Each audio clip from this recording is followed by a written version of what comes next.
ইসকনের সাবেক নেতা চিন্ময় কৃষ্ণ দাস ইস্যুতে কয়েকদিন ধরে বাংলাদেশ ও ভারতের পাল্টাপাল্টি বক্তব্য চলছে।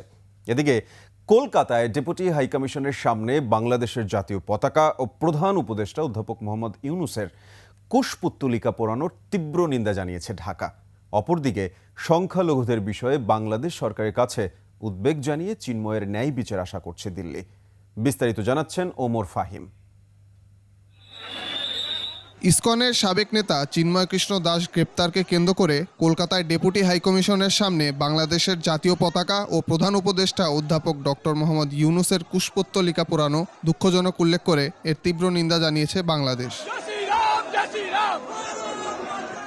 বাংলাদেশের পররাষ্ট্র মন্ত্রণালয়ের পক্ষ থেকে এক বিবৃতিতে বলা হয়, বিপুল সংখ্যক বিক্ষোভকারী কলকাতার ডেপুটি হাইকমিশনের সামনে এসে সমাবেশে যোগ দেন, যা এক পর্যায়ে সহিংস রূপ নেয়।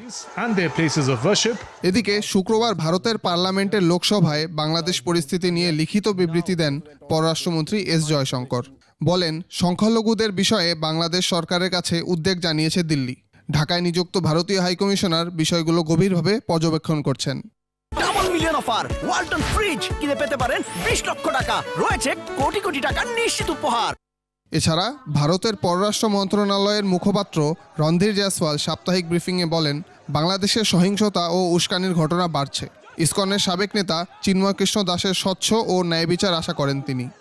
That India has consistently and strongly raised with the Bangladesh government the threats and targeted attacks on Hindus and other minorities. Our position on the matter is very clear. The interim government must live up to its responsibility of protecting all minorities. এ পাল্টাপাল্টি বক্তব্য দুই দেশের সম্পর্কে কেমন প্রভাব ফেলে তাই দেখার বিষয়।